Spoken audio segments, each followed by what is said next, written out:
And it's actually great because, spoiler alert, David, I am not perfect, man. Did you know that? Me neither. No. And look what my shirt says. Pro Buddy's Nerfect. But you look great. So perfect. of course we're not, but that's our greatest strength. I know, and you know, like this past week, holy shit, man! Like out of nowhere, I had to move out of HACKD, and it was like out of nowhere, not out of nowhere. Like I knew that the May 15th was a date, but then my landlady and I were talking about staying longer, and so like I didn't on any level think that literally a week ago today, I was going to get an email from her saying that I had to be out by Thursday. Like you had to be out by Thursday. Gotcha. Right, because that's unreasonable by most humans' assessment of reasonable. If we're discussing possibly staying longer for like a month, like we're in a month and we're in the middle of a pandemic where, I mean, I think by everybody's understanding, this is a crazy, never before in our lifetime, you know, experience where we're all kind of thrown into situations that require new levels of adaptation and higher levels of grace, right? Like we're going to be more gracious with each other because we're all carrying heavier burdens that, I like that. Suddenly like we're all having to deal with new challenges that it's all new. There's no one I know that isn't dealing with a whole new host of prior to 2 months ago, unforeseen challenges, which as humans makes us grow, exciting. And as humans, when we're in the process of growing, that's messy as fuck, right? So we're going to be more understanding, hopefully more compassionate, more forgiving, more flexible, gentler, more, right. Hopefully, I bet. My landlady, no. Because she's not healthy enough. People give what they have. Yeah. People show up for others with the same capacity that they have for self-love.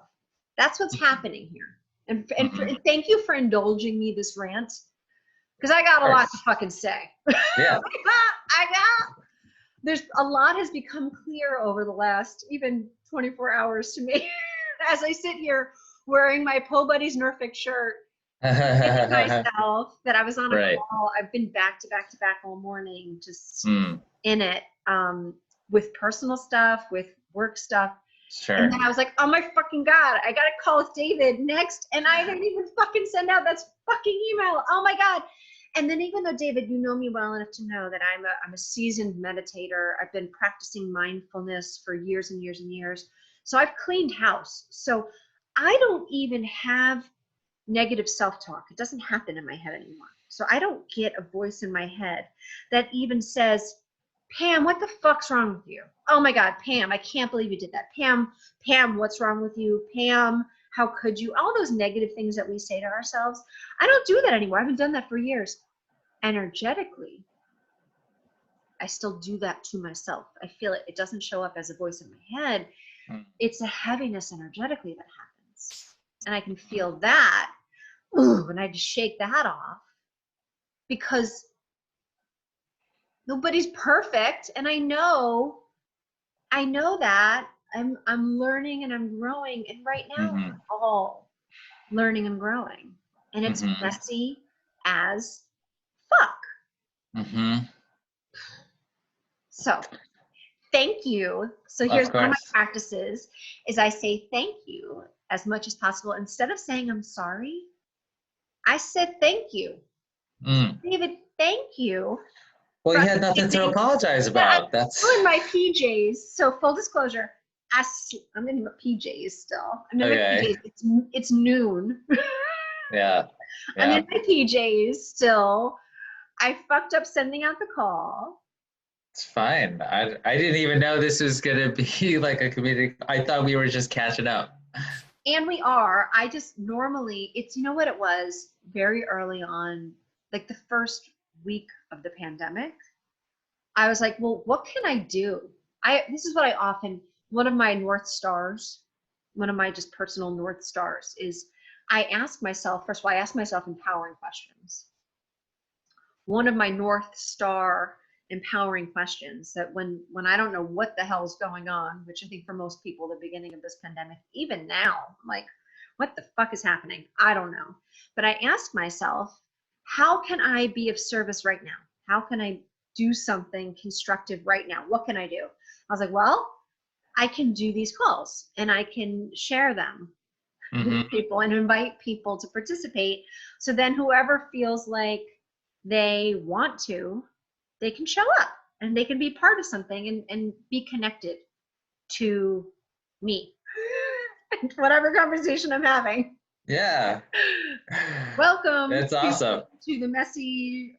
Yeah. So anyway, that's all these have been, and we've been recording them, and they've been great conversations because I talk to awesome people like you. What do you talk about? Everything? Is anything off limits? Yeah, no, nothing is off limits. And what I say is, even though oftentimes, usually, I mean, always someone else is on the call. Sometimes it's just like my dad and like one other person, but that's fine. But we talk about anything that comes up. And then I always say, if there's something you don't want to be shared later, I can edit that out. So if we end up talking about something that in hindsight, you're like, you know what, that wasn't my finest moment. Maybe I was complaining about something that in hindsight, I don't really want that to continue to reiterate. I'm happy to edit anything out, but it's meant to really be just an authentic container for anything that comes up. And we talk about business and we talk about life. We talk about, so in your case, I want to authentically hear about what's been going on for Biohack the World and all your other endeavors, because I know that you're a prolific entrepreneur who's very creative. And how have you been balancing your endeavors, your creativity with the reality of what this has been? Well, that's such a good question. Just trying to maintain some semblance of community with Biohack the World and also continuity and consistency. I also felt like I had extra time on my hands because I wasn't commuting to the city every day, and saving tons of hours is just not actually having to leave my apartment. Obviously, I want to. Every ounce of my body wants to get back to the city and like all my friends at CrossFit and whatnot. But I feel like I have a greater capacity to do more work, and I've come to this point where I feel like I don't have a choice in what I'm doing, because I feel like I possess kind of like a very unique solution to a lot of societal woes, like with HitCoin and trying to solve malnutrition and food insecurity, and also lack of access to higher education. Because with HitCoin, I want to be able to allow students, anyone with student loans, to pay down their student loans through exercise. So just to recap with HitCoin, we're using data from Whoop, and we're converting that data using our own proprietary algorithm to convert it into expiring tokens that you can use to purchase one thing and one thing only, at least in the first pilot program, and that is fresh organic produce from local farms. So the idea is to build a network of farmers markets so that athletes and exercise enthusiasts can now use the currency that they've accumulated through their exercise. They're still working. There's no free handouts for anybody here, but we want to encourage people to exercise and to also educate them about buying local food, how it's more nutritious, how it's better for the environment, and all these things. So, I mean, I feel like those are the two root causes of all of our problems today. It's like the dumbing down of America. How do we fight that? We have to give every American the right, like a higher education as a right, not a privilege, right? And so that's part of my campaign and what I'm trying to do. And then also to solve food insecurity. I think if that's one of the root problems, like for all of this, if people had access to really nutritious food all the time, and no one would be able to say, I can't afford to eat healthy. Well, now you can, you just have to work out for it.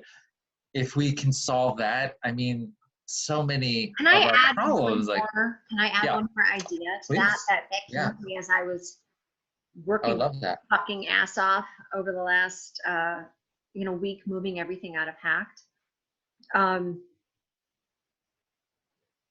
Public service projects where the physical labor was the workout.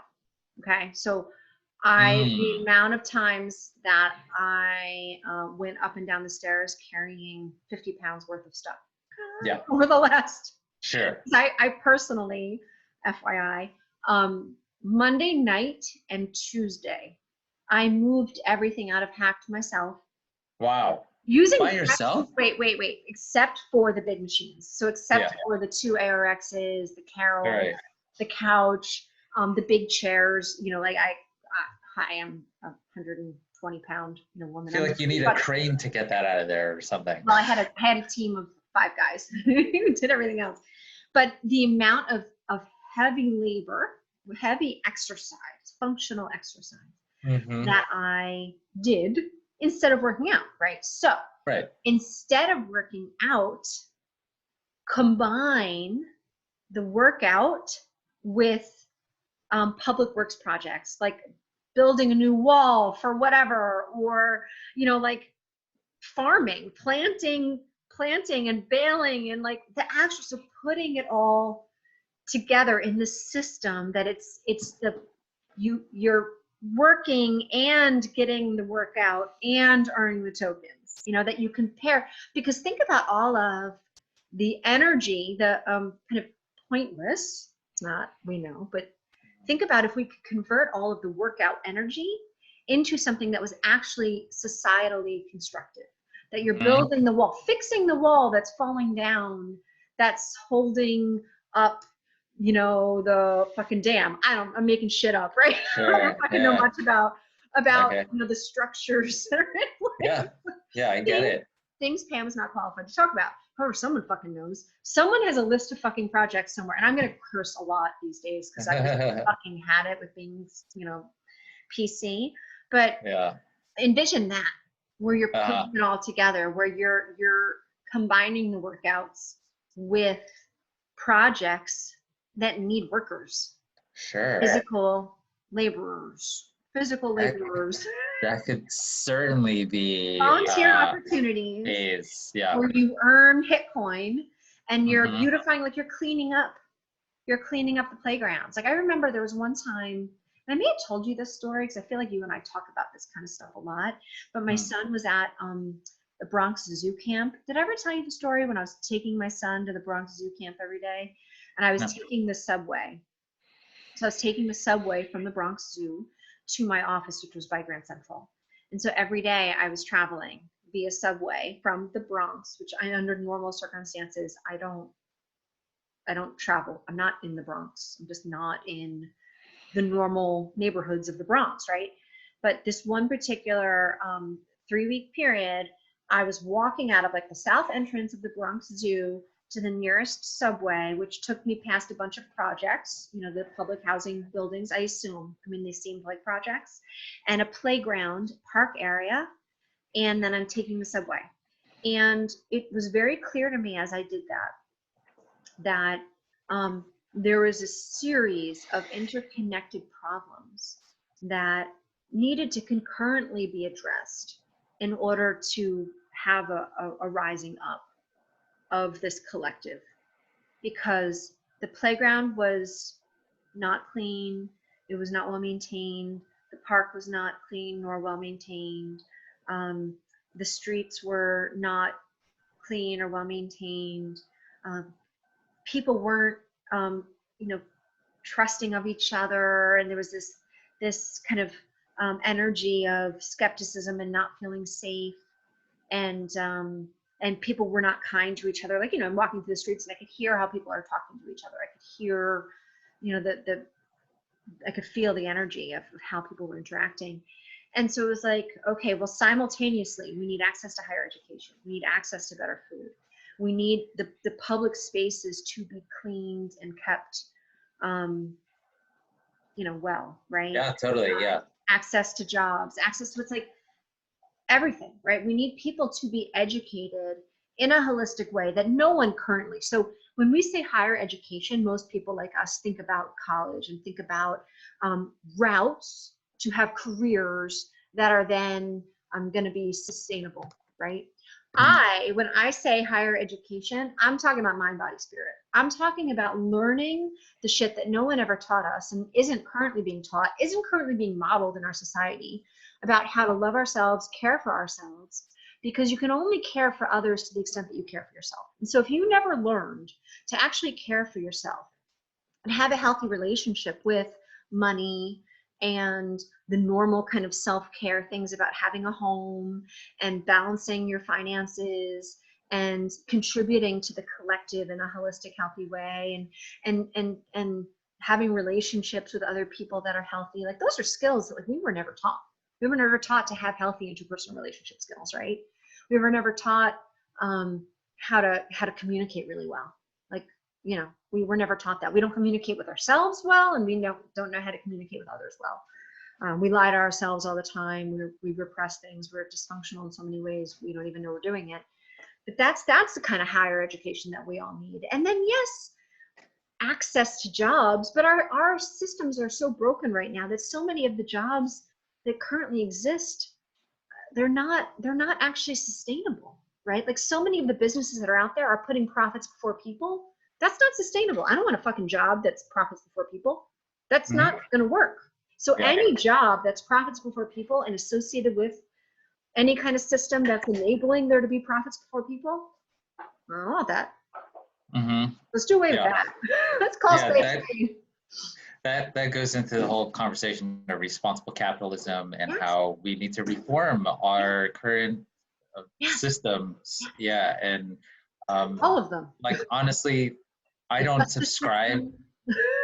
I haven't subscribed to our system of government for as long as I can remember. Like I just don't believe in it because it's everything about it. Our system, our capital, it's you know, crony capitalism. It's completely decoupled from any consideration for ecological sustainability. Like it makes no sense. It's absolutely unsustainable. Why should I even participate, spend any amount of energy participating in your voting system, in these two-party political farce? House of Cards. It really is. The House of Cards that has, Emperor has no clothes. Emperor has no clothes. Yeah, right. And nobody's perfect. So we're gonna love them as much as we love ourselves through this process. And you know what, David? Yeah, I mean, we're gonna love them. Yeah, but I don't want to see it continue. Honestly, I'm like, this is the eco-terrorist coming out inside of me. Like I don't want to see you succeed. I don't want to see another president here. How about this? Can I give you something that has been incredibly powerful in my own life? Okay. When I was little, I'm going to talk about little Pam for a second. It would have just been the slightest tweak, just the slightest tweak. Instead of like beating me, for example. You didn't need to beat me. You could have just the slightest tweak. Like, Pam, I love your enthusiasm. I love your passion. I love how excited you are about all your ideas. And so yes, and we need to just focus a balanced amount of energy on this stuff over here.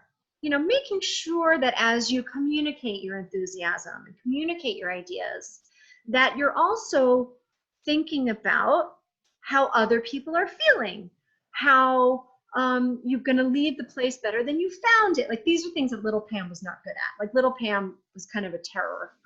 Little Pam was, okay. So little Pam could have had just the slightest tweak. Yes, and so I look at our current government. I look at the current leaders, people that have power, you know, in these businesses that are not responsible, that are not, you know, they're part of the problem, not part of the solution. And I think about if there could be little tweaks, like little things, like, yes, a lot of these systems, wait, just before you just say no, I know it seems unlikely, and it probably is not going to be the way that it happens. However, I do think there are some leaders who have the capacity to have slight tweaks where they can be more self-aware as leaders and be energetic leaders when they find themselves making a decision from a place of fear and scarcity. Because as humans, we are all at risk of this. Every single one of us in our own way is at risk of this, at being in a place of scarcity mindset without realizing it, and making a decision based on that scarcity mindset instead of a place of abundance, knowing that there is enough for us to make a decision in integrity. That if I make this decision, putting the people ahead of profits, it will be okay. It will end up in the end be okay. Most leaders are unfortunately beholden to their board of investors, and the investors are driven by this profits first, not all of them, a lot of them, this profits first mentality. And so then the leaders of the companies are afraid for their own jobs and make decisions based on placating the profits first investors. Whereas if they could just have the slightest tweak and have the leadership of saying yes, and yes, profits are important. Yes, the return on investment is important.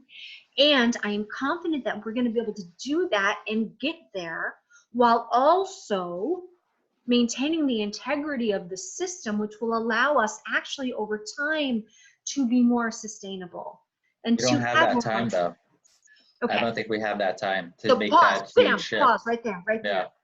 Time is another sneaky scarcity mindset. Yeah, is. no, I really do think that the entire garden in Washington has been spoiled, tainted for decades and decades, like as far as we can probably remember. Yeah, so I mean, you'd have to get rid of all the corporate lobbyists out there that's like completely corrupting the entire system at its core. All I'll say is that just like I believe in this 5-point kind of holistic system, that you can't just do one thing. You have to look at kind of all 5 in order to make a change.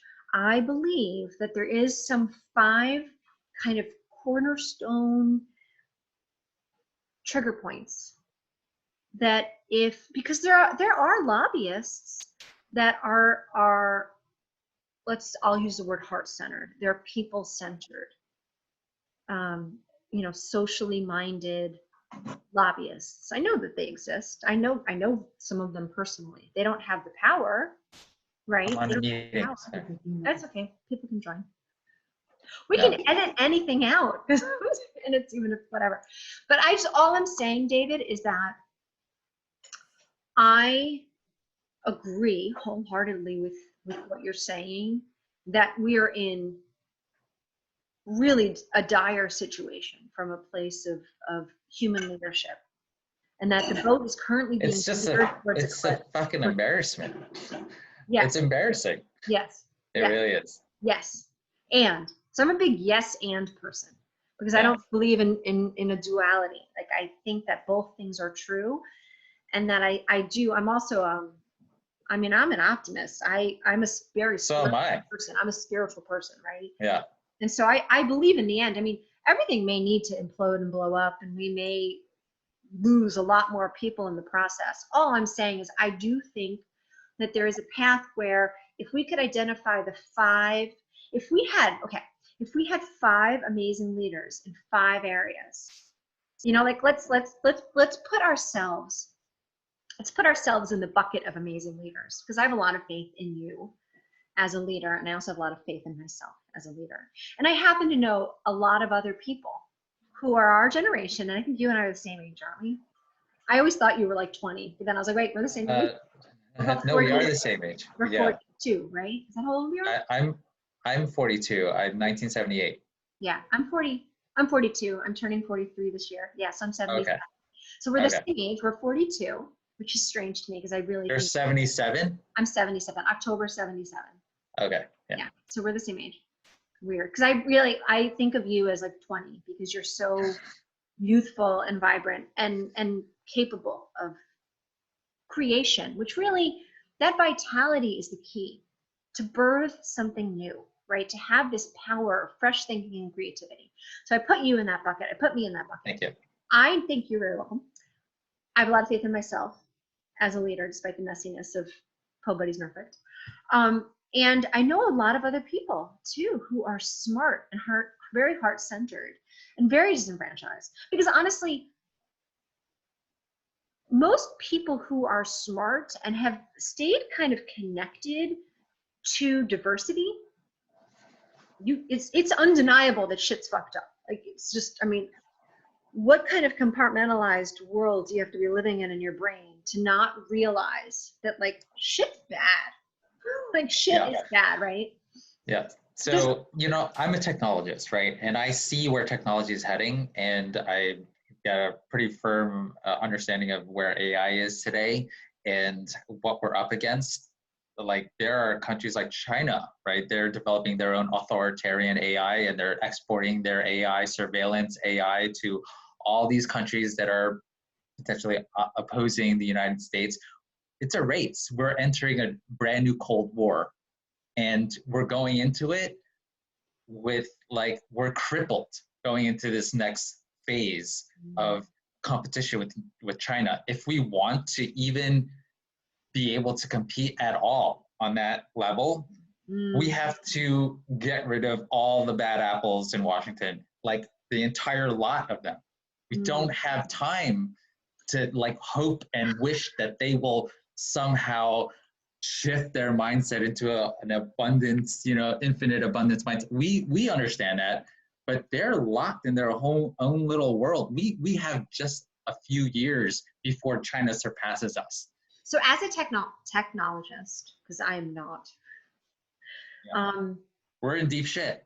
Yeah, I agree with that.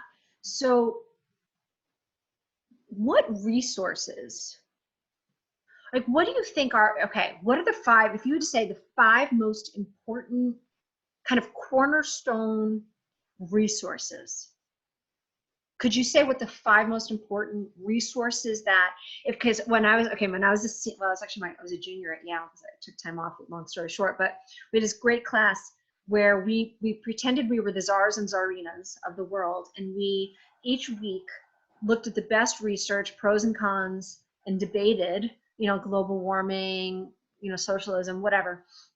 And then at the end of the debate, we said, okay, if I was the czar or the czarina of the world, what would I do? What would I do? And so you're smart as fuck. You care. I respect you. I trust you.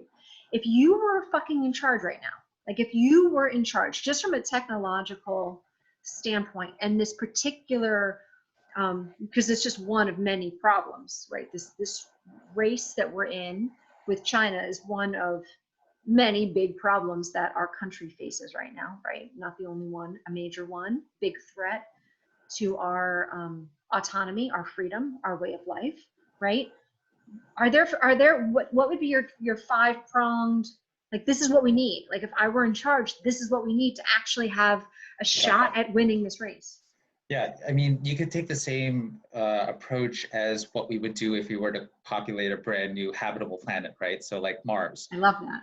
Right? So you would go to a brand new environment where humans have never actually entered, and we would take a risk-based approach to the survival of the human species, right? And also making the survival of the human species and enriching our environment, or sustaining our environment, our number one priority over everything. But right now we don't do any of that. That's where really everything should start. And then everything else, environmental, planet, human sustainability. Yes. Like our current system, capitalist system, does not factor that at all. Correct. It has absolutely no consideration for environmental sustainability. Shocking, isn't it? It's like, for the welfare of humans across the world. You know, it's profits first. How much can we sell? You know, that kind of thing. Like, so that's not what we would do if we would go to a brand new planet. We would take a science-based approach.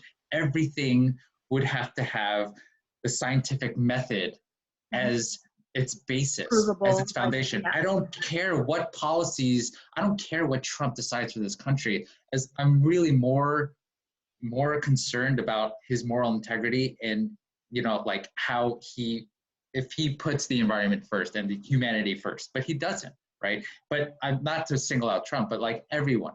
Yeah. So that's what we would have to do. Everything else would just fall into place after that. If we took the scientific approach. Okay, yes. Right, so And scientific approach, ecological sustainability, yeah, those would be the foundation. okay, on top of that, okay, so suppose we did that. Suppose in our magical mystical, I love this conversation, I'm so excited. Suppose we did that. And at the same time, we had this threat from China. So now, knowing everything that you know about technology and about the exposure we have to this threat, what would you do?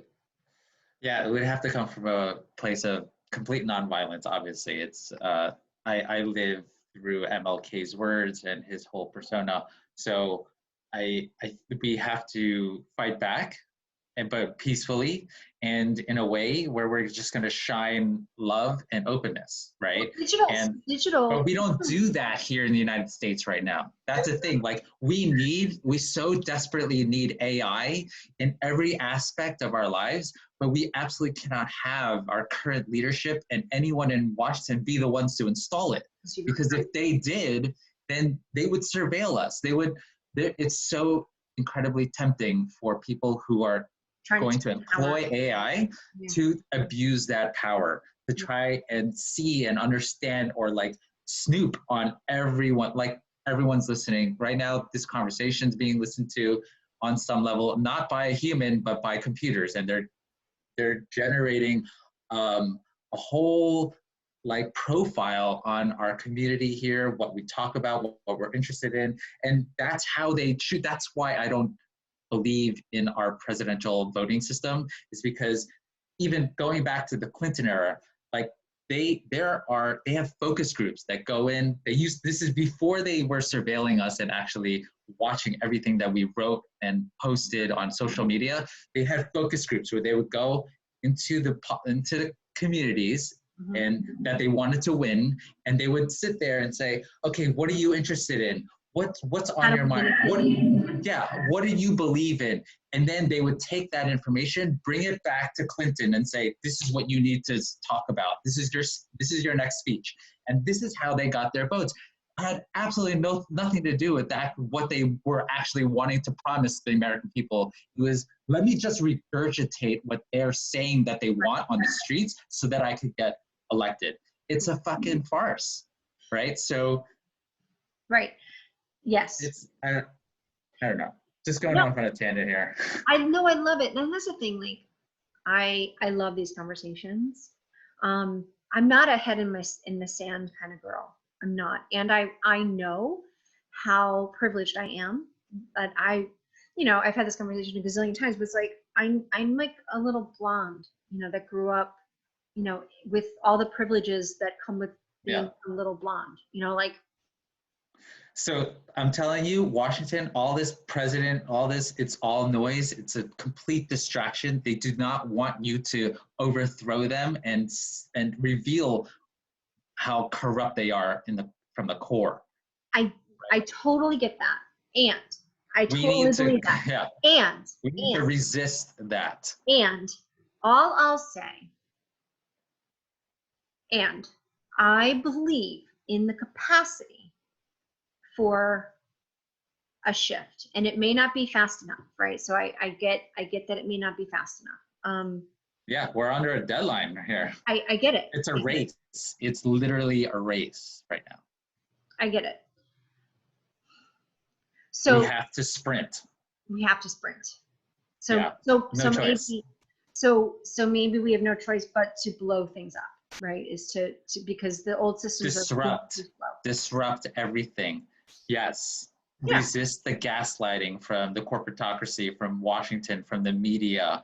We need to resist as much as possible. Use every ounce of our wit to resist what's happening. Consumerism, this rampant like infinite growth syndrome that they've developed for us. Do you Because have they just want us to run around and chase our tails in this whole consumerist game.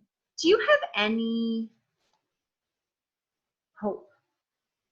I'll use the Yeah, word that's hope. why I created No, HitCoin. I didn't finish my sentence. I know you have hope.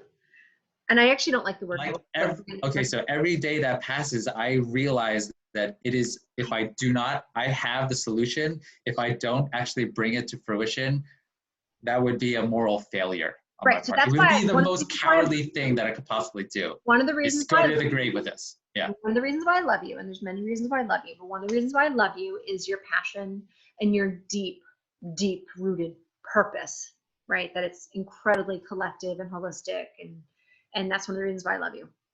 Okay. Thanks. What I was gonna Love you say, what I was gonna say was that, do you have any hope at all? Like even just the tiniest sliver of openness that it maybe could be possible that any of the current leaders could actually be beacons of awakening. I'll use the word awakening because because what happens is there's individual awakening. So my experience of awakening is that individuals wake up a little and then they go back to sleep, and maybe there's a little bit where they taste it and then they lose it, taste it, lose it. And then there's a critical mass where you get like enough people that are awake a little bit that were like, think of it like a light, right? It's waking up, you're lighting up, you're waking up, and then you're a beacon of light to other people who wake up. And even though we're not all perfect, hi, nobody's perfect, I'm not perfect. And so I'm awake some of the time, and some of the time I fucking fall back asleep and I'm like not, right? Because I'm human. And same. Whenever we're making decisions based on fear or scarcity mindset, and I return to time is a tricky mistress. It is not as simple as it seems. I'll just leave it at that. Okay. My prayer, and I'm praying, right, that there's a potential for there to be people that have power. And you and I may be those people at some point. Like it may end up coming to pass that you and I have more power and actually can be those people. But let's just say right now in this moment, we don't particularly have that much power. We need a little bit of power. But there's people who have more power, that they have the opportunity to wake up more than they've been, and then wake each other up. And there could be a collective awakening from within the system. Do you have any even sliver of potential? Like okay, this last race with Andrew Yang and Marianne Williamson, I do believe that having Marianne's voice heard, it had some impact. Andrew, some impact. Yeah, I would say Andrew the most, but I like UBI, but I feel like I'm not saying Andrew is necessarily awake either. I'm just saying, like, no. I think he's of all of them. I think he's the most. I mean, yeah, he's the most awake.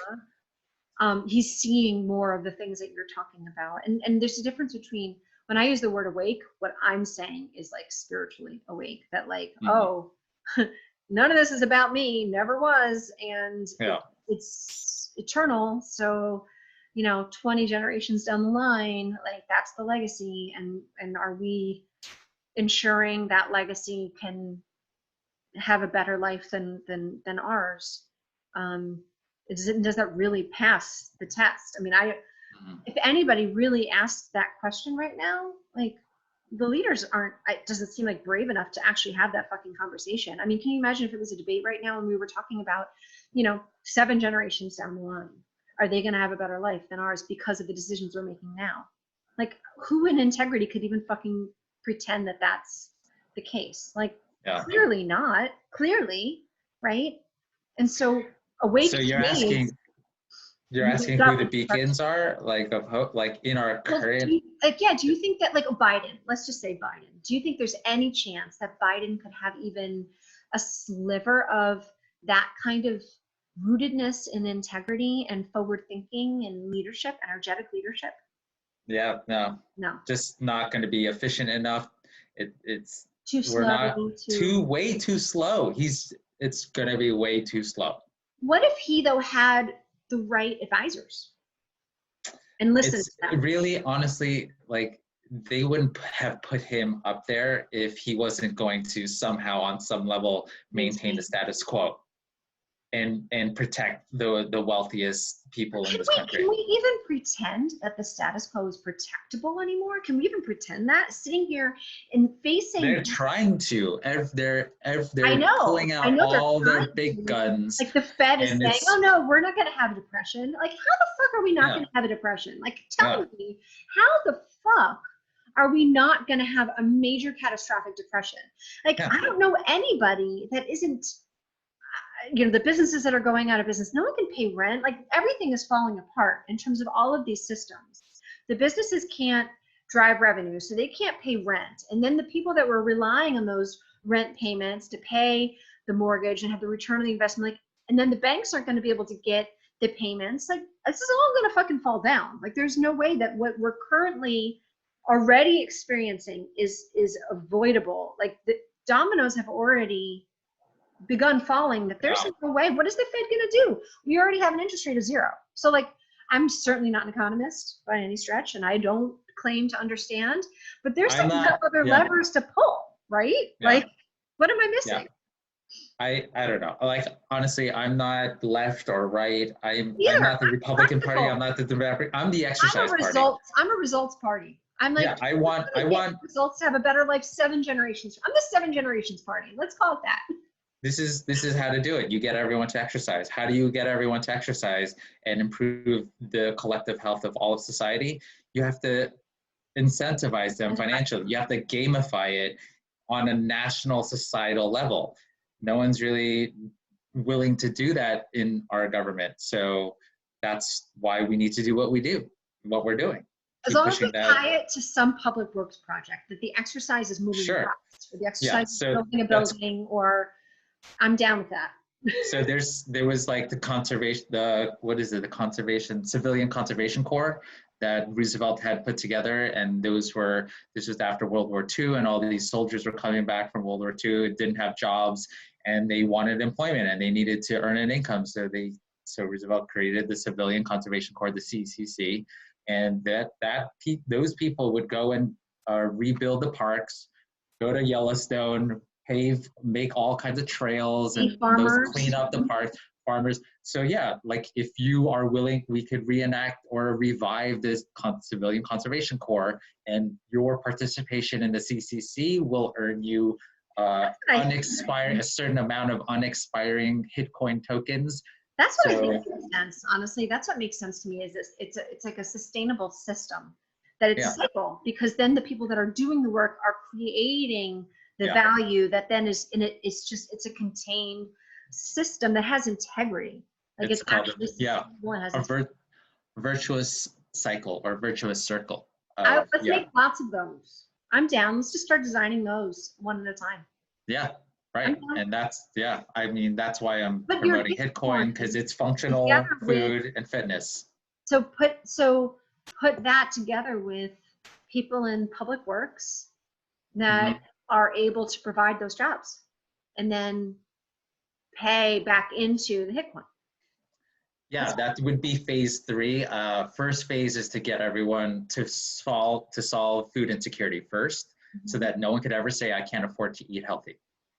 Now you can. You just have to exercise for it. And if you get people to eat healthy and exercise, automatically the tax burden of all these people who are sick and overburdening our healthcare system, that's going to be alleviated. We're going to have so much more free tax dollars to be able to do so many great things. And then, we want to solve lack of access to higher education. That would be the second phase. Third phase, for sure, when we're president, we can revive the Civilian Conservation Corps, and we get all these Americans joining. We need to wait till we're president.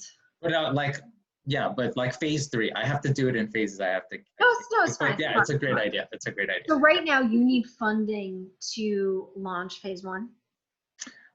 Government support. I want to do the pilot project here in New York City, and it would need backing from philanthropists, and you would need a fund, because it's not for profit.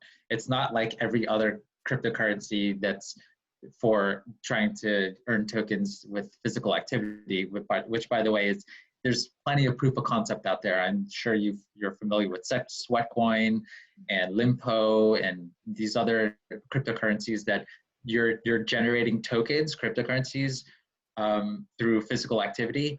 But all of those, they're for-profit ventures, and they are really only, they're not educating the public on how to eat healthier, how to be healthier. It's really just to get them to purchase more non-essential material goods, which does nothing for the health of society in the long run.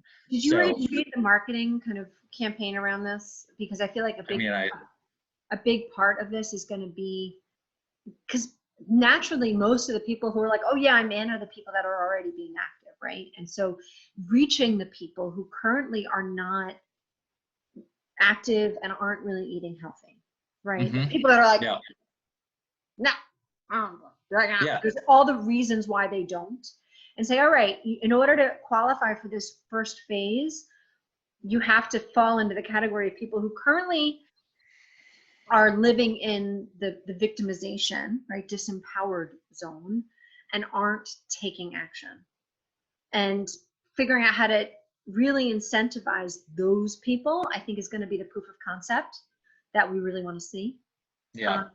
I already have a solid user base they're already active. They already have the whoop. They're on the team. They're like us. Yeah. Right. Yeah. And these are the people that we're going to be able to do the pilot with, I think, in the first group, because we want to be able to customize the algorithm so that you're a person who does, let's say, 30 minutes of rigorous exercise 5 times a week. That person should be able to eat for free. Should be able to earn enough Bitcoin tokens to be able to purchase enough food for the week, right? And so we don't want it to come to a point where they're making too many Bitcoins or they have a surplus. We want to like balance it, right? And so that's the tech side that I get. Yeah. I don't even know how hard that is. So yes, yeah. Okay. So this first phase, once you get the critical mass going, and then other people who don't exercise realize, hey, wait a second, I can actually eat better. I can afford anything that like I ever wanted now. And so you have to put in that financial incentive. Like people like my mom, the reason why I created Bitcoin in the way I did is because I can't get my mom to exercise for shit. I can tell her till I'm blue in the face that you need to exercise. If you don't, you're gonna die from COVID and all these things. She still won't do it. But if I say, hey, you could buy groceries for free from now on because you exercise for it, she would actually do it. Yeah. So people are incentivized. I get it. So let me ask another question. So you're building this around Whoop? Yeah, right now Whoop has probably the best because it's a balance between strain and recovery. Are they giving you access to their raw data? Yeah. Yeah. Because I know they weren't before, right? Oh, it's not as if I need an API. They provide these performance assessment reports to every Whoop user, and all I need is to see how many days that you spend in your optimal training zone. If you're overreaching, if you're above, I don't know if you've ever seen the Whoop. Yeah, I used a Whoop. Okay. So you remember every week you get a report and there's a graph and there's like a wave here that says, here's your strain and here's your recovery. And then there's an optimal training zone. If you're under that optimal training zone, that means you're under recovered. If you're above the optimal training zone, that means you're working out too hard and not recovering enough. But if you're landing in the zone, that's when you earn Bitcoins.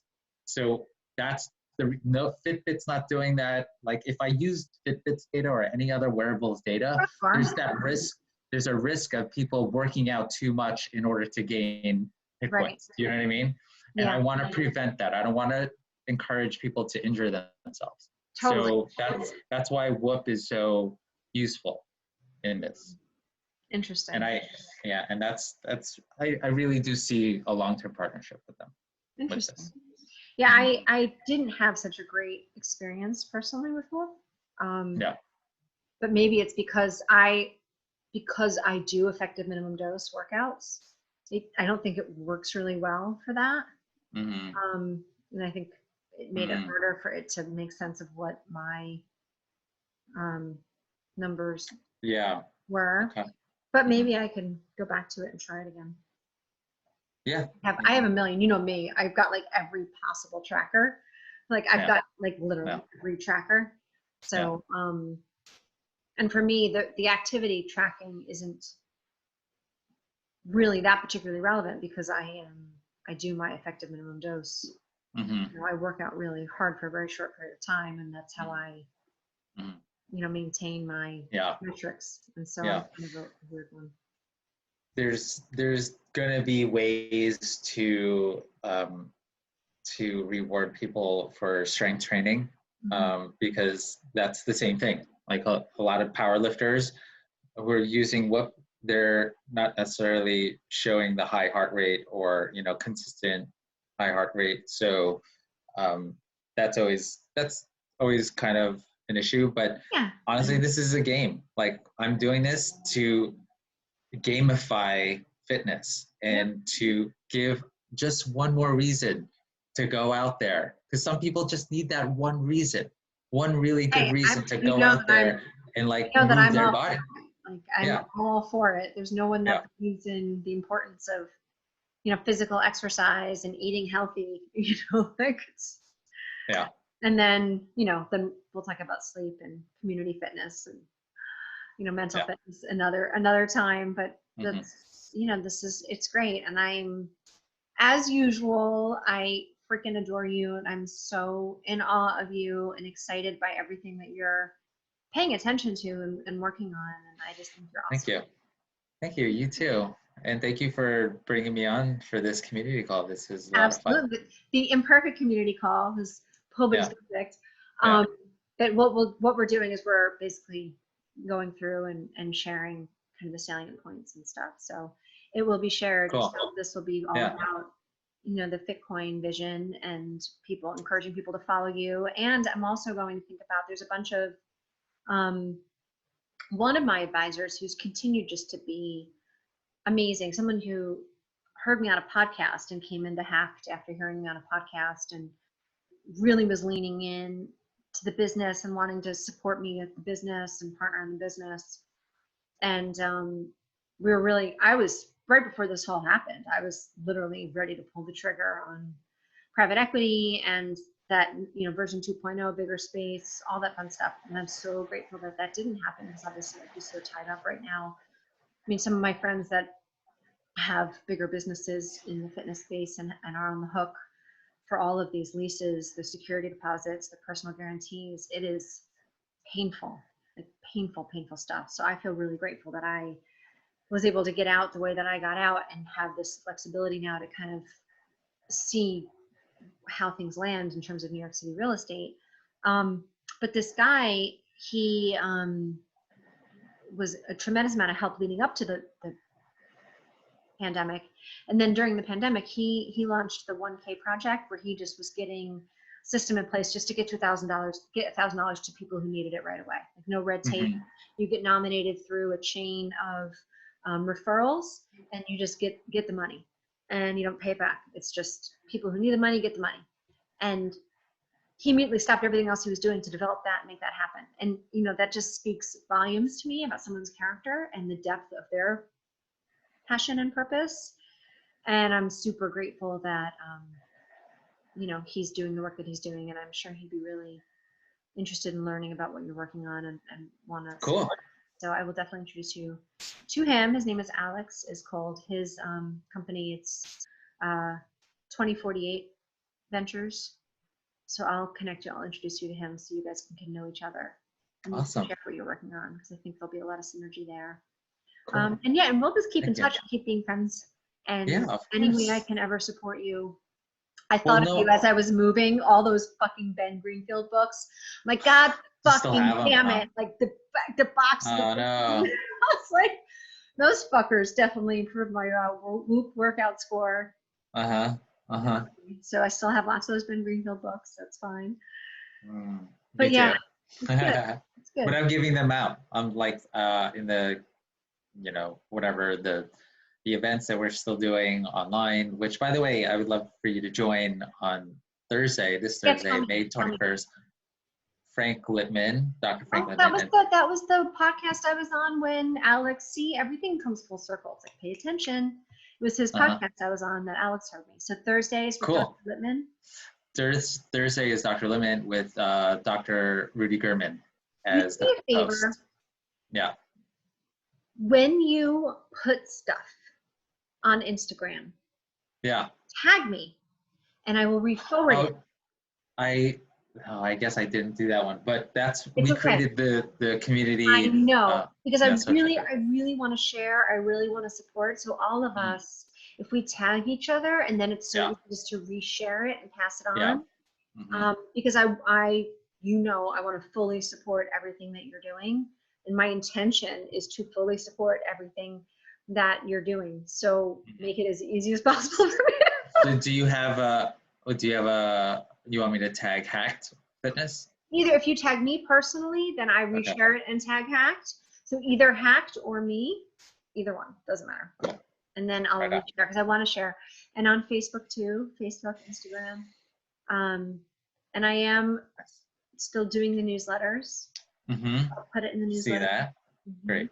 Oh, wow. Thanks. Yeah, let's coordinate. Always. Yeah, let's coordinate our efforts. Got your back, man. Always. Yeah, like, you ever, so just know I got your back. So yeah, in that group chat that we have on WhatsApp, just post your schedule. Because I had asked you in the group chat to post your schedule. And notice how I was so disorganized. I didn't even send nothing. And that's fine. I'm so understanding of the messiness of this period. Yeah. And I'm building a whole new company. So the infrastructure that I had built to help me run HACKD, that's not what we're doing anymore. So I need to rebuild. Basically everything up, blown to shit, and I'm rebuilding. And so it's understandable that it's messy because nobody's perfect. All right, yeah. So Thursday, You're perfect. You're perfect as you are, Pam. The process. So that's the thing. Yeah. The liberation is in realizing that the process is perfect. This process that never feels perfect is perfect. That we're learning and growing and evolving and loving and adapting and flowing, and that's the perfection. And our brain judges it as not good enough. Oh, you made a mess there. Oh, you made a mess there. Oh, you made a mess there. And it feels like a mess because we disrupted. And our brain judges disruption as bad. Part of it. Agreed. All right, Pam. All right. I love you. Thank you. I'm so proud of you. Love you too. I believe in you. You're doing such awesome work.